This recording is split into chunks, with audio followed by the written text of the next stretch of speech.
It was a freezing cold morning in mid-January 2004 when a repair crew for the local electric and gas company in Princeton, New Jersey, decided to take a break and go get some hot breakfast.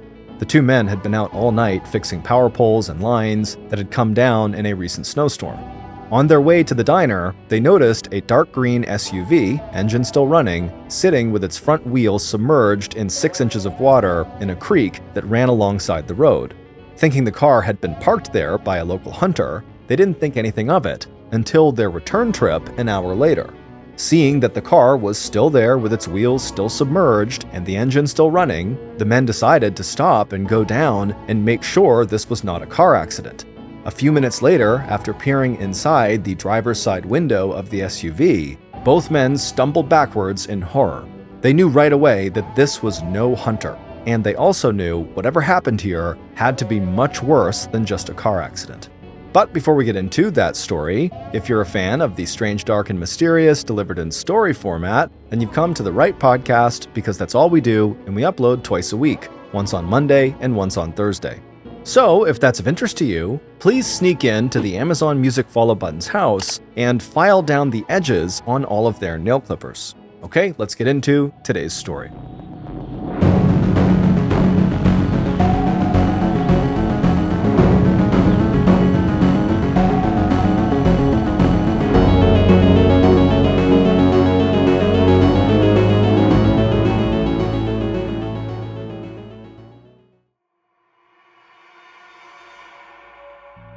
"20-year-old Michelle Rivera looked around the lobby of the glittering Las Palmas Hotel in Manila, the capital city of the Philippines.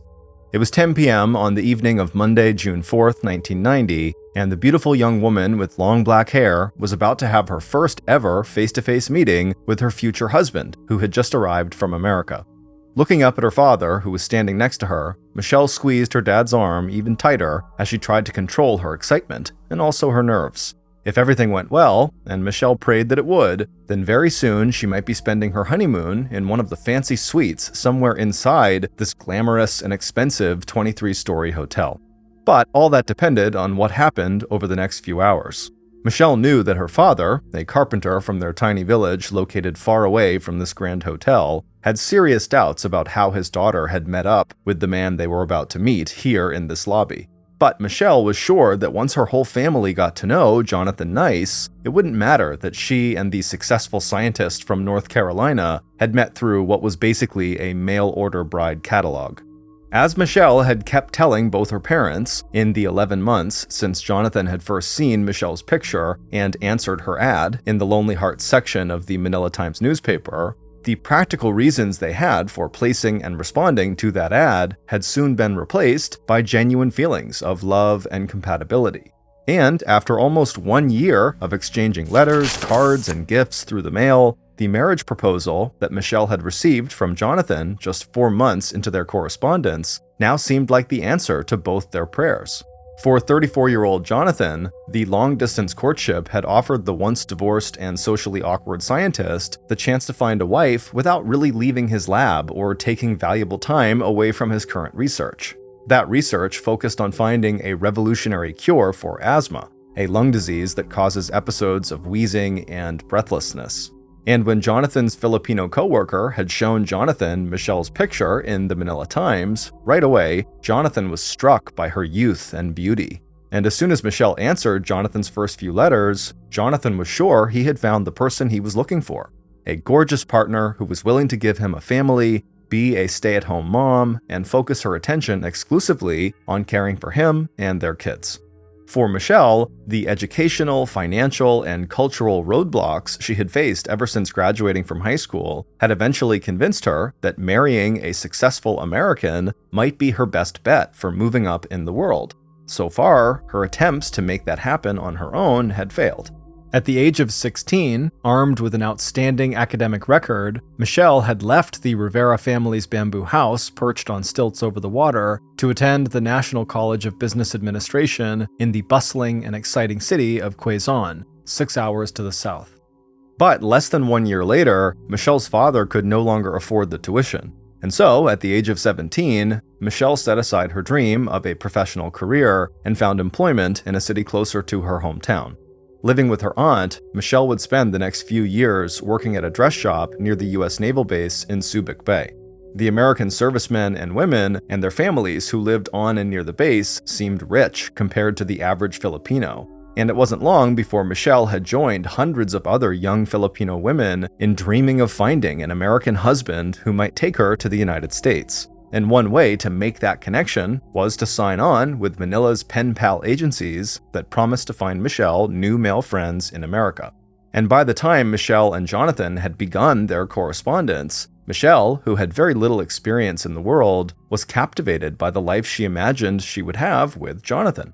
Her one concern, the fact that he was 12 years older than she was, had evaporated when Jonathan had sent her a picture of himself that showed a tall, fit, and handsome man with thick blonde hair, blue eyes, and a warm smile. He looked every part the former athlete who had played basketball back in college, and who had taken very good care of himself ever since. Michelle had spent the past year looking at that photograph, and she had no doubt that in addition to the emotional connection she and Jonathan had made in exchanging heartfelt letters with each other, as soon as they actually laid eyes on each other, they would feel an instant physical attraction too. Now, Michelle could feel her heart beat faster every time the elevator stopped in the lobby. But when the man Michelle had been waiting for finally did step out of that elevator, Michelle did not recognize him, at least not right away. It wasn't until Jonathan Nice caught sight of Michelle and her father and walked quickly over to where they were standing that Michelle realized with a shock that the flushed, overweight, and balding middle-aged man standing right in front of her must be her future husband.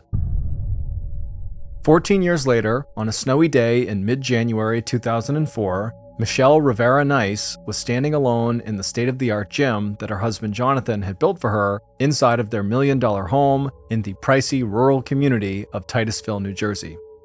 Looking out one of the windows at the beautifully landscaped lawn, Michelle thought about the real cost of hiring Ostrich Nursery just over 3 years ago to plant the snow-covered trees that were now large enough to shade the 3-acre property.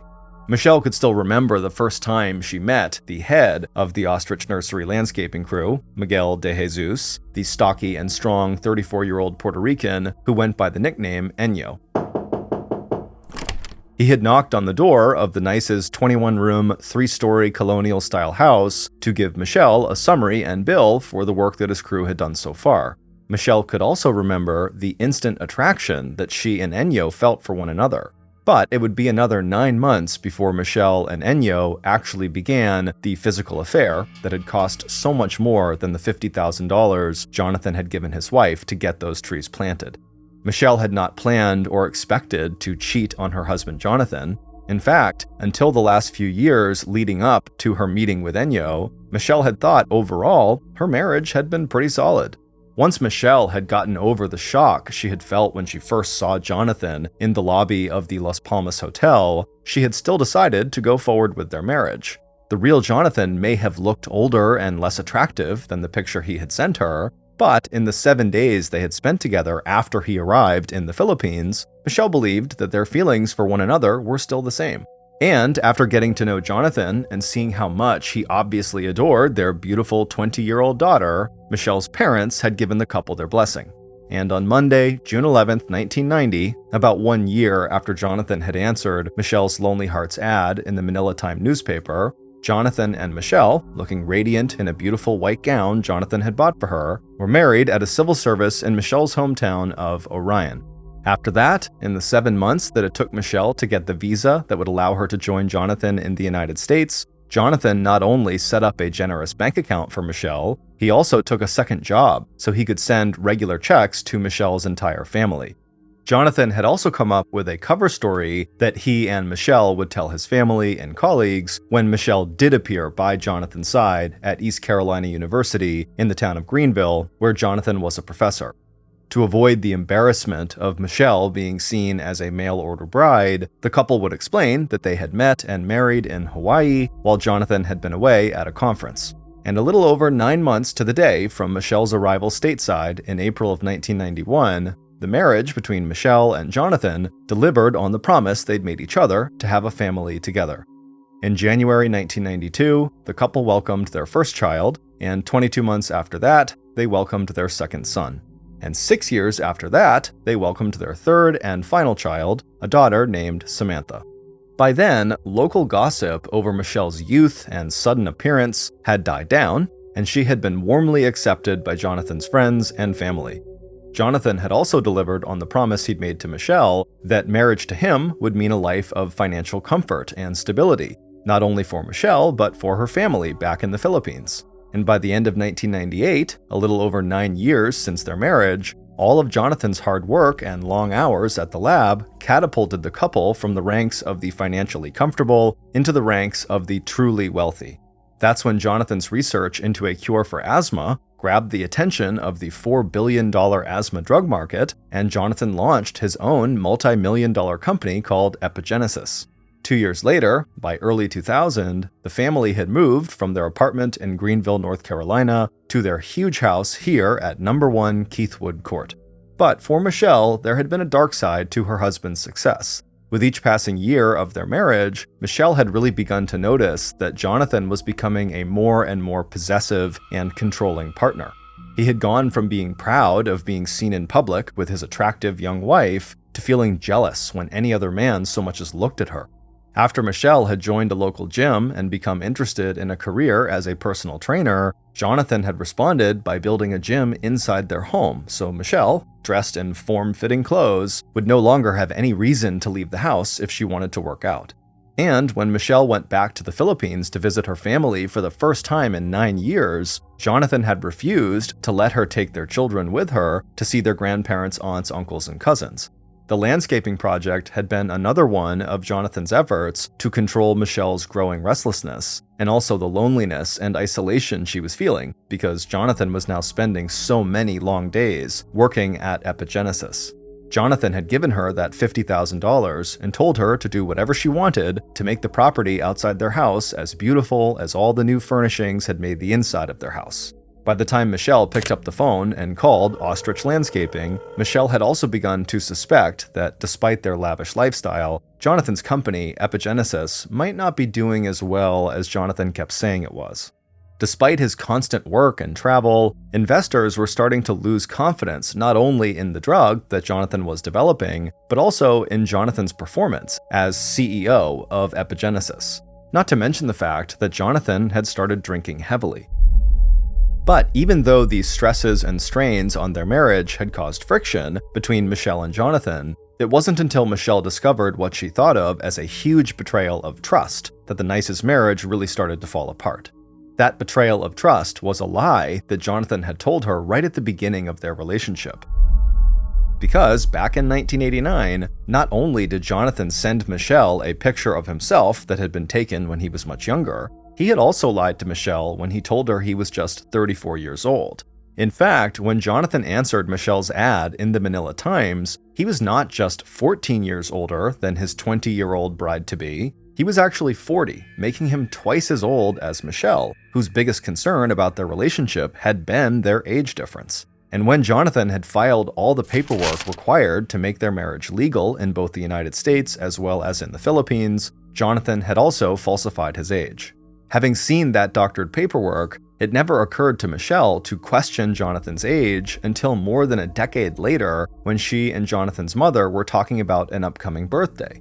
When Michelle commented on Jonathan's age, her mother-in-law looked surprised and then dropped the bombshell that would turn what remained of Michelle's love for her husband into anger and resentment.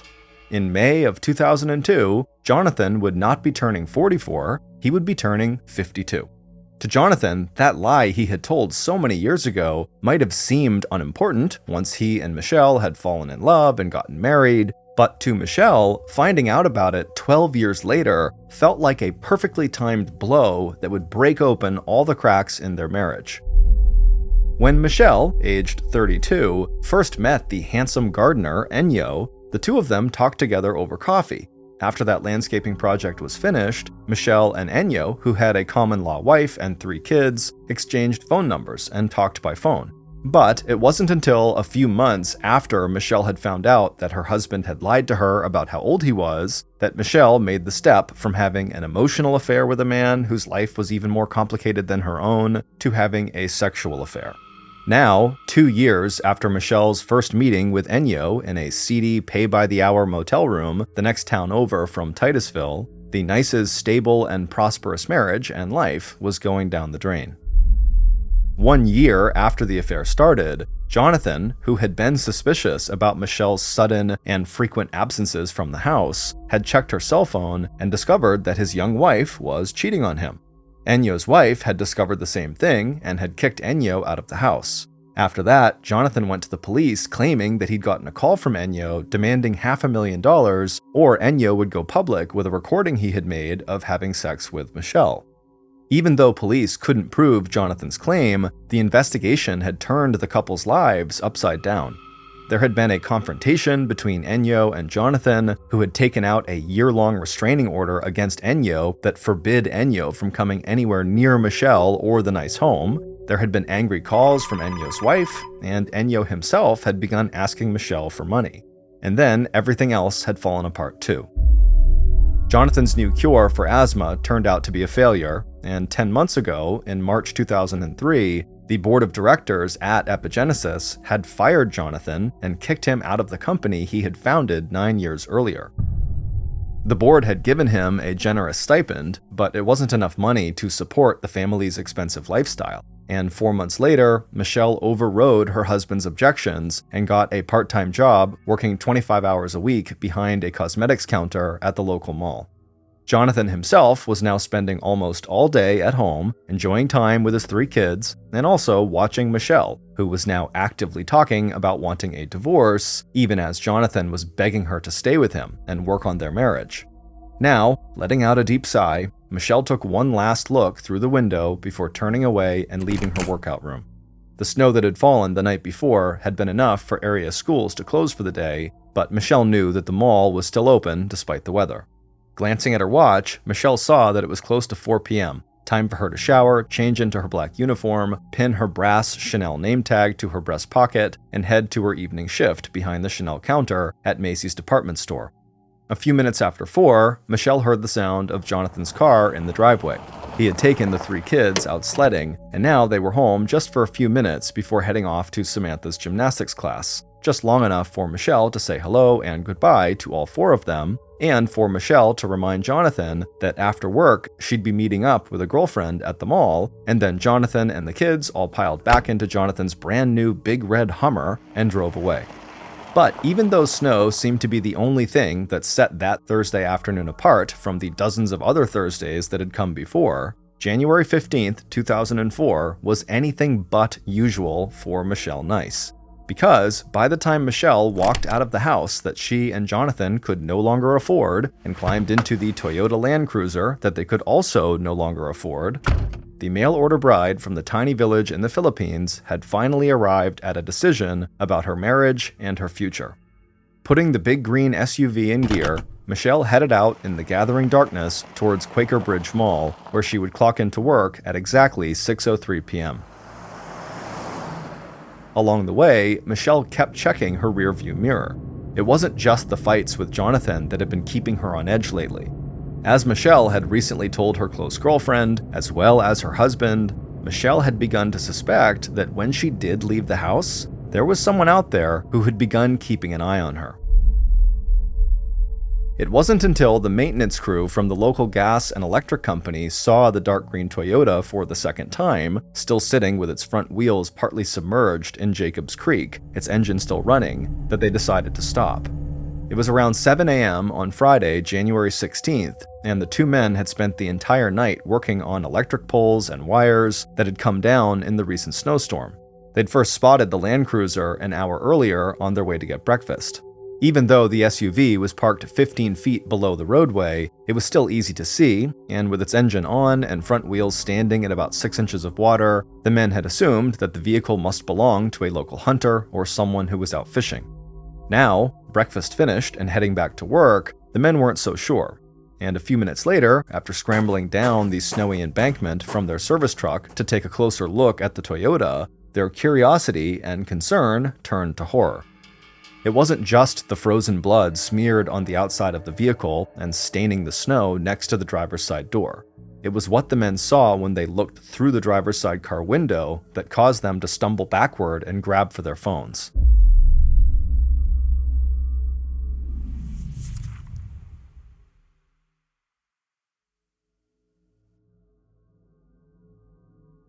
Within minutes of the 911 call to the Hopewell Township Police Department, Jacobs Creek Road was swarming with emergency vehicles responding to the frantic report of a dead body found inside of the dark green Toyota Land Cruiser near an abandoned campsite down at the edge of Jacobs Creek.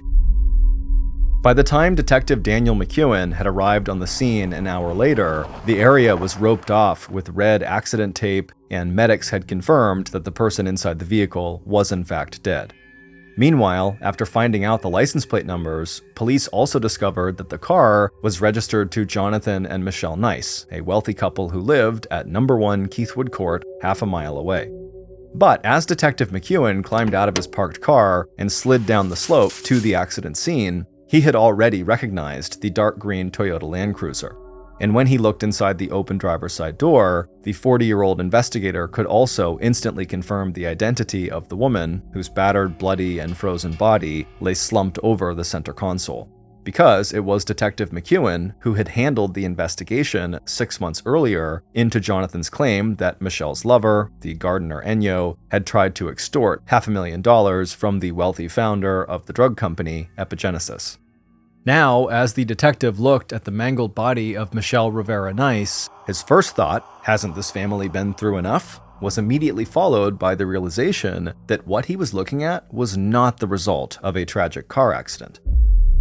Despite the red accident tape that was strung up around the vehicle, when the detective stepped back and looked around, he took in 3 key details that all pointed to a much darker and more disturbing cause of death.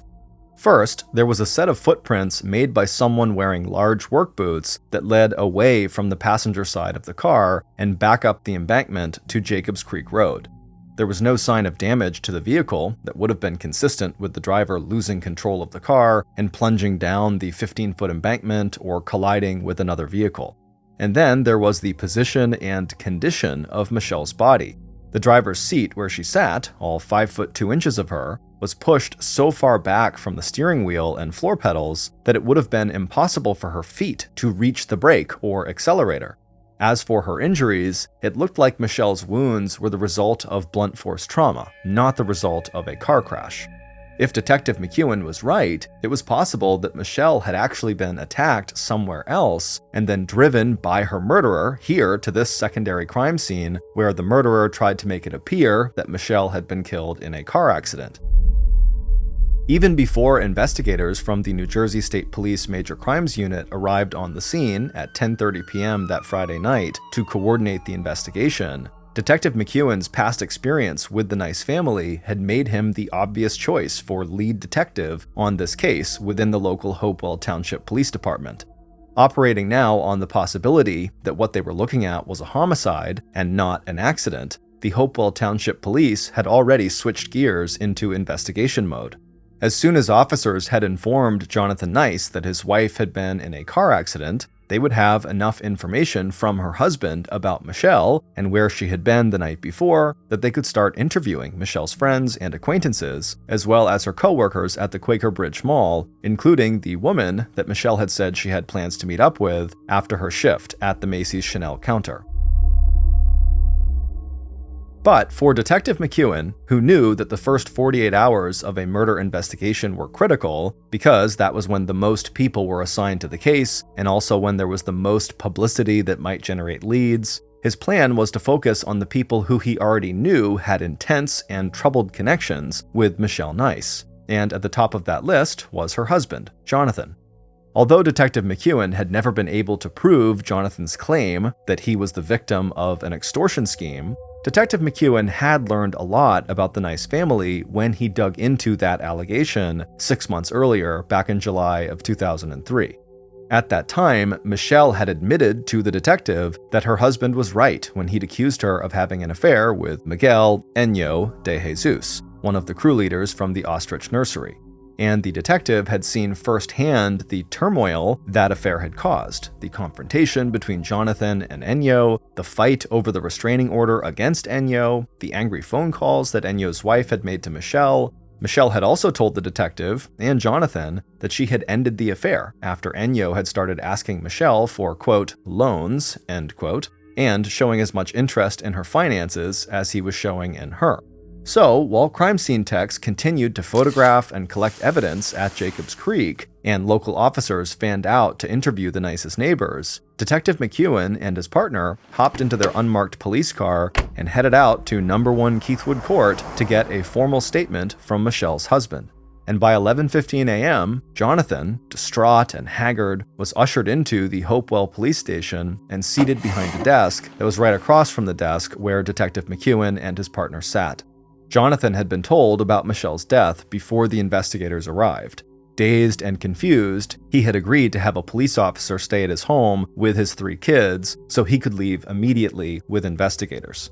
According to Jonathan, the last time he had seen Michelle was at 4 p.m. on Thursday afternoon when he had brought their 3 kids home from sledding for a few minutes before heading right back out to gymnastics. When they left the house, Michelle was getting ready for work, and she had told Jonathan that after her shift ended at 8 p.m., she was going to meet up with a girlfriend. After the kids ate dinner, Jonathan made a call to Michelle that went straight through to voicemail, and he and the children all left a message saying goodnight, and then all 4 of them, Jonathan and his 3 kids, watched a movie together and fell asleep in Jonathan's bed. Jonathan told police it was about midnight when he woke up again and realized that Michelle was still not home. When he dialed her number, his call went straight to voicemail again. With a meaningful look at Detective McEwen, Jonathan explained that despite Michelle's earlier claim that she had ended her affair with Enyo, Jonathan suspected she was still cheating on him. So even though it was unusual for Michelle to stay out this late, Jonathan wasn't surprised. He assumed she must be with one of her lovers, which would also explain why she still was not home that morning. So instead of trying to find Michelle, Jonathan only stayed up long enough to take an anti-anxiety medication prescribed by his doctor, hoping just to calm himself down. Not only could the 3 nice children, aged 12, 10, and 5, confirm that their dad was at the house with them last night, and that they all slept together in Jonathan's bed, Jonathan also told the detectives that if Michelle had died under suspicious circumstances, the person they should be talking with was Enyo. And here, the research scientist reminded Detective McEwen about Enyo's extortion demand the previous summer for $500,000. Before getting a ride home from the police station, Jonathan also told police that lately, Michelle had begun complaining that she was being followed when she was out in town, maybe by Enyo or one of the gardener's friends, his wife, or maybe another family member. Rubbing at his shadowed eyes, Jonathan said that he wished now that he had taken her concern more seriously. And by midday Saturday, Detective McEwen and every other officer assigned to the Michelle Nice investigation were also feeling a new sense of urgency, because the medical examiner's report, issued at 4 p.m. on the 17th, had confirmed that Michelle Nice had been murdered, and that the cause of death had been a savage beating. 2 hours after that report was issued, the other prime suspect on Detective McEwen's list, Miguel Enyo de Jesus, accompanied by his attorney, walked into the Hopewell Township Police Department. During the extortion investigation the previous summer, Detective McEwen hadn't just found out a lot about Michelle and Jonathan Nice, he'd also found out a lot about Enyo. Like the fact that the gardener used several different names and social security numbers in an effort to avoid paying court-ordered child support to a family from an earlier relationship. The detective had used those various aliases to finally track Enyo down at an apartment he was sharing in Cranberry, New Jersey with his common-law wife, Patricia, 40 minutes east of where the Nice family lived. But it wasn't until Enyo had lawyered up that he was willing to speak with investigators. And with that lawyer sitting next to him, Enyo made a series of admissions that would put him squarely in police crosshairs. According to Enyo, he and Michelle had resumed their affair just 2 months after Michelle had told her husband that the affair was over, and while Enyo was still subject to the restraining order to keep away from the Nice family. Enyo also admitted that he had met up with Michelle on Thursday night before she was killed, when the couple had rented a cheap motel room for 2 hours. But Ennio, like Jonathan Nice, also had an alibi. According to the gardener, after they had checked out of Mount Motel, Ennio had driven Michelle back to the Quaker Bridge Mall and kissed her goodnight at 12:30 a.m., just as Thursday night clicked over into Friday morning. Then, in an effort to hide where he'd been from his wife Patricia, Ennio said he met up with a friend at a bar 40 minutes from Michelle's home before heading to his own house at 1:15 a.m., where his wife was awake and waiting for him. But even as officers prepared to test every minute of Ennio's alibi, the investigation into Michelle's death was about to go in a whole new direction, because Detective McEwen had found himself circling back to a comment that Michelle's husband had made almost 2 days earlier. The detective did not know it at the time, but that comment would end up being the key to solving Michelle's brutal murder. And by Sunday, January 18th, just 72 hours after Hopewell Township Police had received the 911 call reporting the discovery of her body down at Jacobs Creek, investigators had identified and were preparing to arrest Michelle's murderer.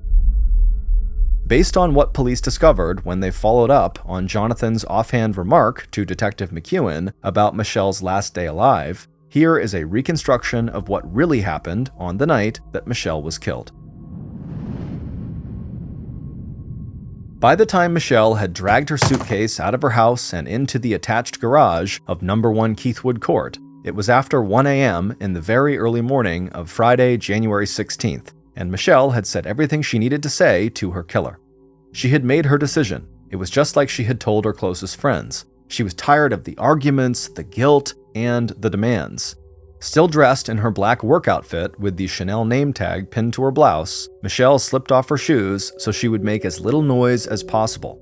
She could only hope that her children had not heard anything that had happened during the last 30 minutes since she'd arrived home from the Quaker Bridge Mall. Looking at the bulging suitcase, Michelle realized that getting it into the back seat of the Land Cruiser would take time that she didn't have. Better to leave it, so now, moving quickly, she stepped up to the driver's side of the car, opened that door, and climbed in behind the wheel. The garage was dark, except for the interior car light. The garage door was closed, and the overhead lights were not on. But before Michelle had time to close the driver's side door and turn on the car engine, her killer had suddenly stepped forward out of the gloom. And the nightmare that would later be detailed in the medical examiner's autopsy report was about to begin. Reaching in through the open car door, Michelle's killer grabbed her arm. Squeezing hard enough to leave a fingerprint pattern of bruises, the killer dragged the 100-pound woman out of the seat and threw her onto the floor. As Michelle tried to scramble back to her feet, the killer reached behind her and pulled a baseball bat from a nearby utility shelf. As Michelle turned to get away, her killer wound up and swung the bat with all their might, hitting Michelle squarely in the back of her skull. Falling to the floor of the garage, Michelle's head struck the running board of the Land Cruiser, leaving a dark splash of blood that dripped down onto the ground. Even though the medical examiner would later determine that the strike from the baseball bat had fractured Michelle's skull from the top of her eye socket to the base of her neck, at that point, the mother of three still gathered herself for a fight, trying to cover her face with her hands before turning over and dragging herself back to her feet. But Michelle, barefoot now except for her stockings, only made it a few steps towards the door before sliding in her own blood. As she started to go down onto her hands and knees, the killer came up on her from behind, and grabbing her shoulders, the killer immediately began to slam Michelle's face and head into the concrete floor of the garage again and again, only stopping after hearing what they later described as a sickening thud of smashed bone and cartilage. According to the medical examiner, Michelle's attempt to fight off her attacker had left her with cuts and bruises on her hands, wrists, and lips. The beating had not only cracked her skull, it had also caused significant internal organ damage, as well as bruising and injuries on her arms, hips, and elbows. But as Michelle's murderer slowly stood up, breathing hard and looking around the dim interior of the garage, the medical examiner would later estimate that it may have taken as much as 10 minutes before Michelle finally choked to death on her own blood. In that time, the killer thought through the next steps. Leaning down again to check for a pulse that was no longer there, a jolt of adrenaline surged through the killer. Gathering up Michelle's small body, the killer pushed her into the driver's seat of the Land Cruiser. Then the killer grabbed Michelle's blood-spattered suitcase, shoving it onto the back seat of the Toyota. Oblivious to the biting cold, at 2:15 a.m. on Friday morning, the killer circled the big green SUV and climbed into the passenger seat. Reaching over and starting up the engine, the killer gripped the steering wheel with one hand and used the other to click open the garage door. Then, awkwardly, making sure the headlights were turned off and using the long handle of an ice scraper to push the pedals of the accelerator and brake, the killer put the car into reverse and began backing out of the garage. Once the killer had enough room in the driveway to turn the car around, they immediately lost control of the vehicle, veering off the driveway and onto the front garden before finally coming to a stop back on the driveway. With the car now in park, the killer leaned over the center console and pushed the driver's seat back as far as it would go so there was more room to manipulate the floor controls with the handle of this ice scraper. Or, as police believe, for the killer to climb into the driver's seat and drive the car while sitting literally on the lap of Michelle's bloody and lifeless body. A few minutes later, the killer was driving slowly along the narrow, dark stretch of Jacobs Creek Road, looking for the white picket fence that was the one break in the guardrail that separated the road from the embankment leading down to Jacobs Creek. Once the killer saw the white wooden fence, they slowed, then steered the car so it broke and then ran over the fence. A moment later, and the big car had dropped gently down the 15-foot slope, passed through the middle of the small campsite, and broken the surface ice of the creek before the front wheels came to rest in 6 inches of water.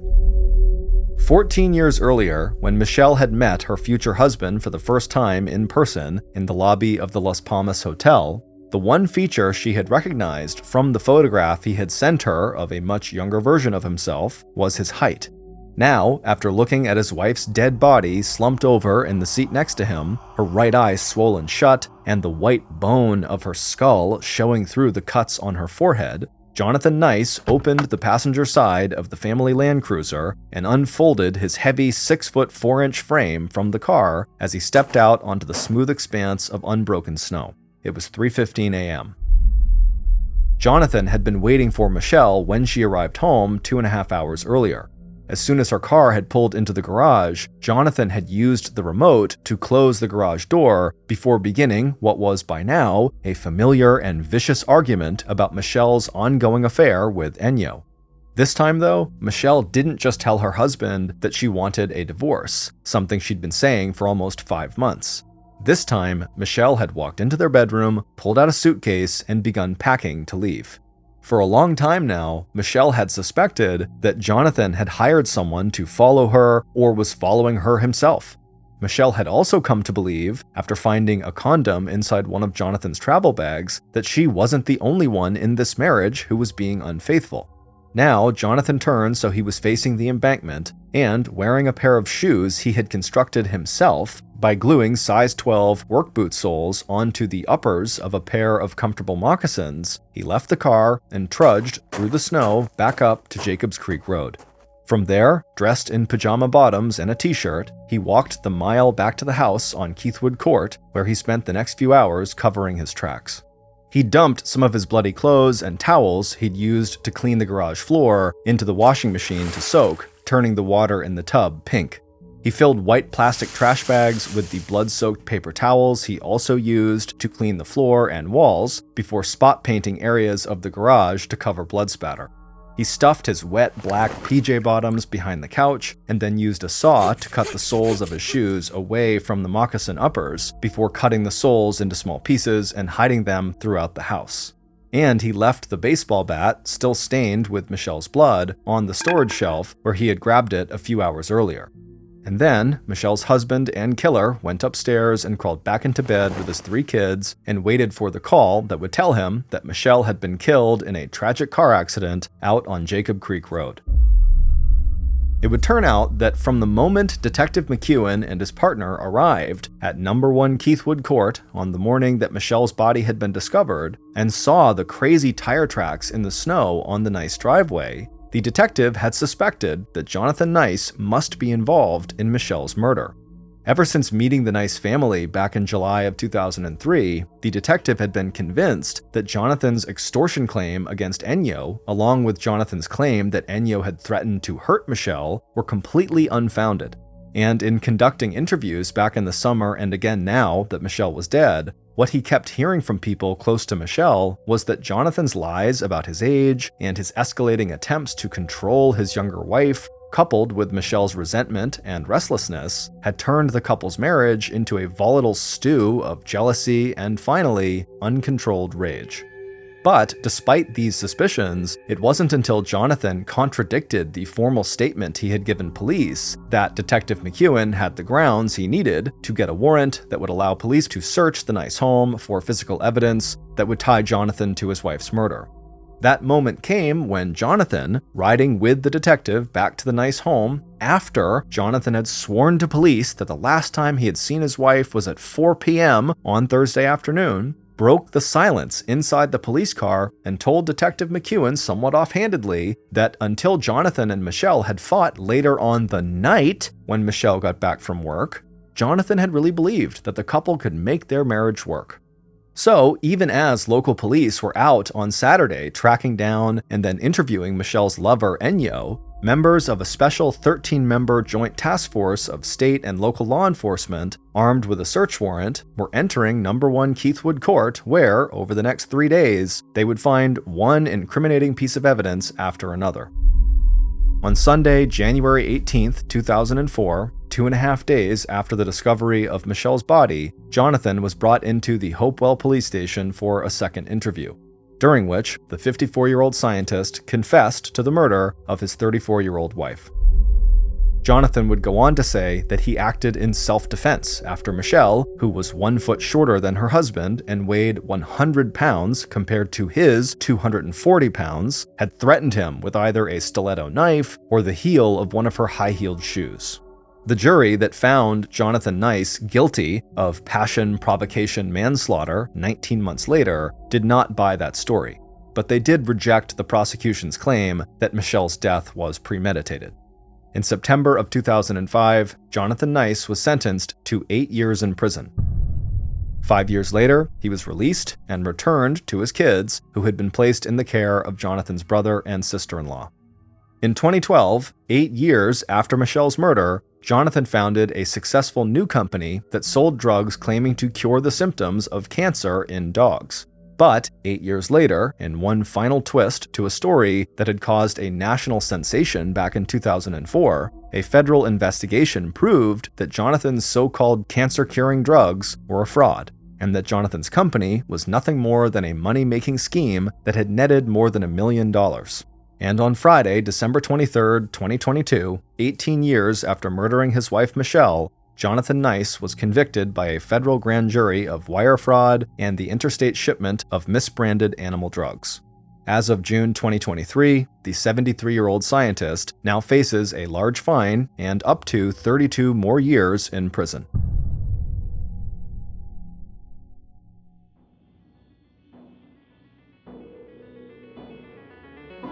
Thank you for listening to the Mr. Ballen Podcast. If you enjoyed today's story, be sure to check out our YouTube channel, just called Mr. Ballen, where we have hundreds more stories just like this one, many of which are only available on YouTube.